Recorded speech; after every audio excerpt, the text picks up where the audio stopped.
Okay lang mga idol ha. Good afternoon. Good afternoon. Welcome po muli sa ating channel. Ito po muli ang inyong lingkod, si Boyet. Muling bumabati ng isang magandang hapon. Hello mga idol ha. Sana samahan nyo ako sa may sandali itong ating kwentuhan. Para naman may makasama ako sa buong panahon itong ating programa. Hello mga idol. Ang paksa ng ating pag-uusapan sa mga oras na ito ay may kaugnayan doon sa ating mga napapanood na sa kapwa natin vlogger sa larangan ng social media. Ang ating pag-uusapan sa mga oras na ito may kaugnayan nito sa mga sistema ng trabaho dito sa atin sa Pilipinas.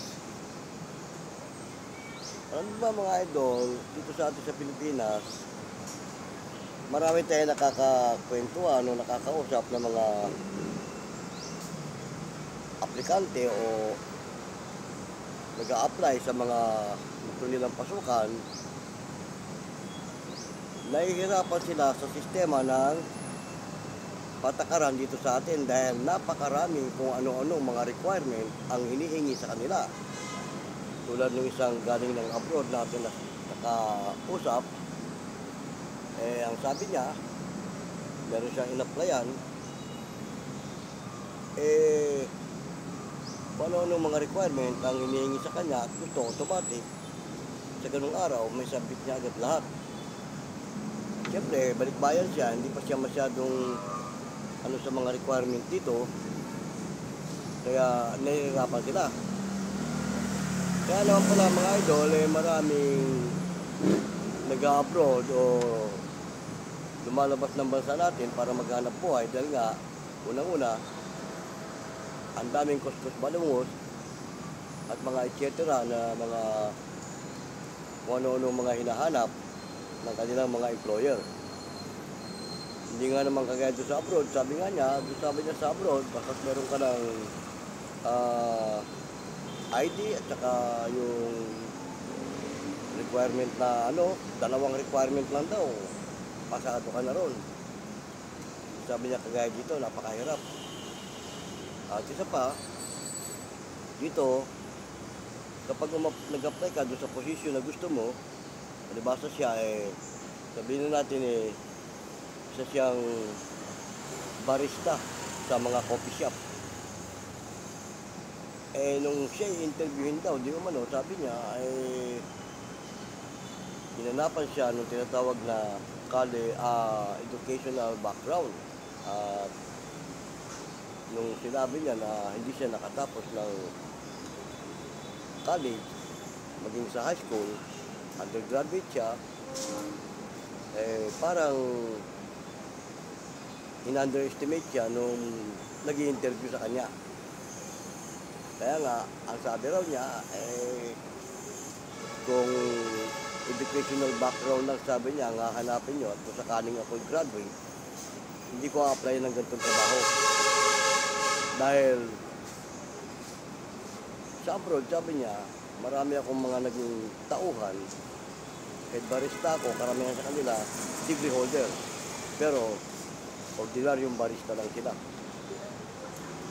At ang sabi pa niya, malayo raw talaga ang kaibahan sa abroad kaysa dito. Dito napakataas ng standard na hinihingi sa sistema ng mga requirement. Pero sabi niya sa abroad, hindi hinahanap doon kung anong tinapos mo. Ang kailangan daw doon kung ano ang abilidad mo at kung ano ang kakayanan mo. Kaya sabi niya doon, walang kuskus balungos pag nag-apply ka, lalo sa posisyon na ina-applyan mo.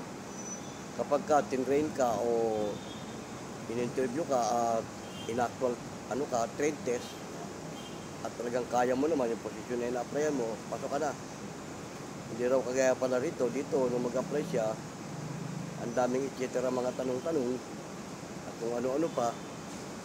Pagkatapos, nung makita niya yung sistema ng substandard naman pala yung sistema nung ano rito. Kaya sabi niya, pangit pala rito. Ay dalawa silang natanggap, pero siguro yung isa ay hindi na yata bumalik dahil nga doon siguro sa mga requirement at kung ano-anong etcetera hinihingi. Ang sabi ko sa kanya, marahil yun nabugnot, nabwisit yun, nag-withdraw. Oo. Eh, sabi niya, kaya pala maraming ayaw mag-apply dito, lalo sa mga kagaya namin balikbayan, dahil nga sa ganun. Kaya nga, sana itong ating mga kinaukulan dito sa ating pamahalaan, kung ang ina-applyan ng isang aplikante, hindi naman kailangan yung katakot-takot na requirement, plus yung tinatawag na educational background, sana huwag na pahirapan yung mga aplikante, kaya tuloy maraming walang trabaho. Oo, dahil dito, kung hindi ka high school graduate, hindi ka basta-basta tatanggapin. At kung hindi ka college background, kaya sabi nga niya, binara daw niya nag-i-interview, sabi niya, sa abroad, sabi niya, hindi importante kung anong tinapos mo. Hindi nila pinapahalagahan yon. Ang pinapahalagahan doon, yung abilidad mo, yung kakayanan mo sa trabaho na ina-applyan mo. Dahil sabi niya doon, every 3 months may seminar doon sa sistema ng posisyon na gusto mong makamit. Sabi mo, gusto mo ng promotion, gusto mo maging supervisor, may seminar doon. At pag napasahan mo yun, matik. Gusto mo maging manager, seminar ka. Pag napasahan mo yung seminar mo, matik yun.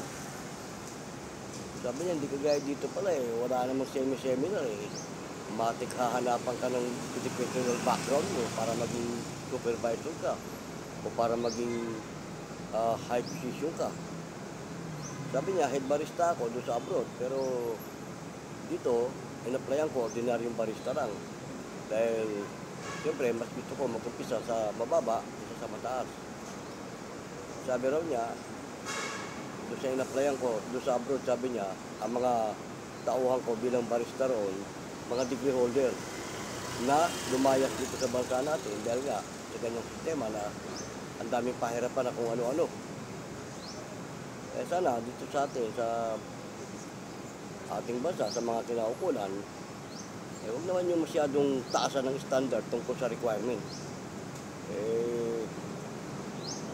Kaya pala yung nakakwentuhan ko nung minsan, sabi sa akin, pag dito sabi niya nag-apply yung anak mo, lalo marami siyang certification sa abroad, baka yung mismo mag-i-interview sa kanya, mahiya pa.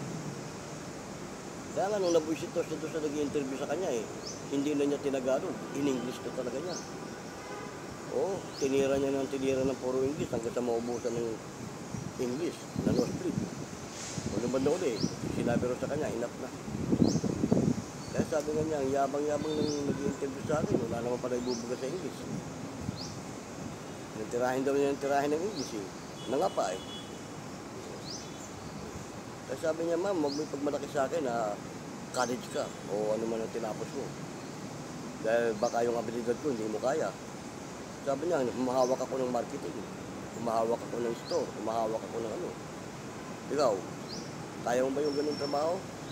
Sabi niya, ina-applyan ko rito sa posisyon ko, barista lang, ordinaryo. Tapos hahanapan mo ko ng educational background. Kung ako sabi niya, ma'am, nakatapos at mataas ang pinag-aralan ko, hindi ako mag-apply ng ganito na. Which is tama siya doon. Diba? Kaya dito sa atin, sa totoo lang, puro kayabangan lang ang sistema ng mga namamahala sa anumang kumpanya o sa anumang mga na ina-applyan. Hindi nga naman kagaya sa abroad, kapag kakaya mo yung position na ina-applyan mo at binigyan ka ng trade test at talaga namang kaya mo, okay na, tapos na. Saka wala raw masyadong mga requirement. Hindi nga naman tulad dito, maraming kung ano-anong requirement na hinihingi at aapurahin ka pa. Parang sa sistema ng isa yun sa i-reject mo. Yun ang dahilan kung bakit siguro maraming umaalis sa bansa natin at nag-a-apply sa abroad.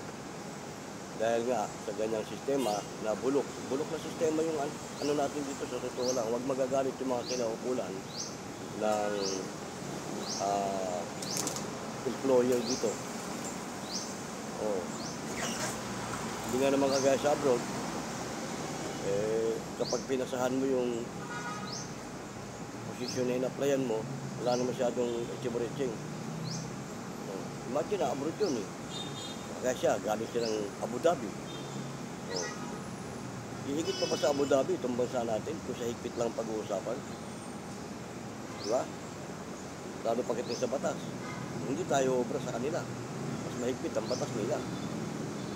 Kaya panawagan lang natin sa ating mga kinaukulan. Sana naman, para wag magsipaglayasan yung ating mga aplikante rito na gusto magtrabaho, huwag naman masyadong napakataas ng standard ng requirement na hinihingi. Tapos bulok naman ang sistema ng trabaho. Ganoon. Kaya nga, nung makakwentuhan natin, makausap natin siya mismo, pinipintasan niya itong ano natin, itong bansa natin, sa sistema, bulok na sistema. Bili mo barista na nga applyan mo hanapan ka ng college background, hanapan ka ng kung ano-ano. Samantalang sabi niya doon may seminar doon, gusto mo maging position mo manager. Seminar ka, at pag napasahan mo yun, matik yun. Manager ka. Gusto mo maging supervisor, may seminar doon. Seminar ka para sa position. Doon kasi ang position doon, hindi kailangan i-seminar mo yung position na gusto mong applyan. Oo, hindi kagaya dito. Dito mag-apply ka supervisor kung anong katakot-takot na hihingi, educational background, dadalihin mo sa educational background. Samantalang sabi niya, sa abroad, hindi mga ordinaryong tao makakaharap mo. Sabi niya, at doon wala nagtatagalog. Lahat ng mga makakaharap mo doon na customer, ang hirap pa nga sabi niya, intindihin yung English nila Kaya sabi niya, sana naman kung ano lang yung ina-applyan, huwag na nilang hanapan ng kung ano-ano pa mga educational background, na kung anong college graduate, college level. Sabi niya, hindi applicable yan sa ina-applyan ko. Dahil kung ganyan ang hinahanap ko sa akin at ako'y nakatapos, hindi ko papasukan kung ganitong trabaho. Sabi niya, dapat yan, applicable yan doon sa mga nag-a-apply ng manager, yan, mga nag-a-apply ng mga supervisor. Applicable yan doon, pero barista lang sabi niya. Hanapan mo ako ng ganyan. Di ba? Ang tanong, applicable ba? Sa mababang posisyon, yung ganung mga requirement na hinihingi. Yan ang mahirap dito sa atin, sa totoo lang. Kapag hindi ka nakatapos ng high school, kahit kaya mo yung trabaho, hindi ka mapopromote. Oo. Alam mo, kahit gano'n ka nakatagal sa isang kumpanya, hindi ka mapopromote kahit na supervisor man lang. Dahil pag tinignan ang educational background mo, sasabihin hindi ka qualified. Pero sabi niya sa abroad, kahit sabi niya, meron nga ako sabi niya nakasabay doon elementary lang siya, hindi nga siya nakatapak ng high school. Pero supervisor niya. Ay dito, elementary, magiging supervisor ka. Bomba lab. Di ba? Yan ang nakatapos na nga lang ng high school, malabo pa maging supervisor sa posisyon na hinihingi. Di ba? Lalo yung mga hindi nakatapos. Sabi niya sa abroad, kahit di ka nakatapos, kapag kaya mo yung seminar na ibibigay sa'yo at napasahan mo yun, matik yung posisyon na hinahangad mo. Doon nga siya, head barista siya. Seminar siya sa pagiging head barista, napasahan niya. Nag-seminar siya sa pagiging supervisor doon, napasahan niya. Pero sabi nga niya, ayoko nung malaking responsibilidad. Nung sa McDo siya, nag-seminar siya para sa pagiging manager. Tapos, nagkaroon sila ng kompetisyon. Pumasa siya. Kaya sabi sa kanya, matik inaano siya sa pagka-manager. Sabi niya, uwi muna ako sa amin sa Pilipinas. At pagbalik ko doon, tsaka ako kukunin yung posisyon niyan. Pero nag-isip-isip siya, sabi niya, ayoko nung may malaking responsibilidad. nag-open ng seminar sa barista. Nag-apply siya ron. Seminar siya. Hanggang sa naging head barista siya. Tapos sumawak siya ng marketing. Nagkatiwalaan siya nung boss nila. Siya ang gumagawa lahat ng sistema ng mga dapat i-order. Ganun. Kung ako tutusin, trabaho ng marketing yun. Pero siya ang gumagawa. Kasi doon daw, basta't kaya mo yung posisyon, talagang maabilidad ka. Kaya nga daw doon, hinahangaan ng mga Pinoy. Dahil yung mga ibang lahi daw doon, tamad. O tamad magpataas ng posisyon. Meron siya nakasabay doon, 10 taon na crew. Crew pa rin. Walang posisyon. Kasi nga, tamad mag-seminar. Ay doon, pag masipag ka rin mag-seminar, mabilis ang ano mo ron. Mabilis daw ang pagtaas ng posisyon mo ron. Sana ganun din dito. Huwag daanin doon sa kung ano-anong mga educational background. Sabi nga niya, hindi magagamit siya sa posisyon na ina-applyan ko. Yung educational background na hinihingi nyo, sa pinakamababa college level, doon niya sa mga nasa opisina, na nag-a-apply ng posisyon sa opisina. Ganun.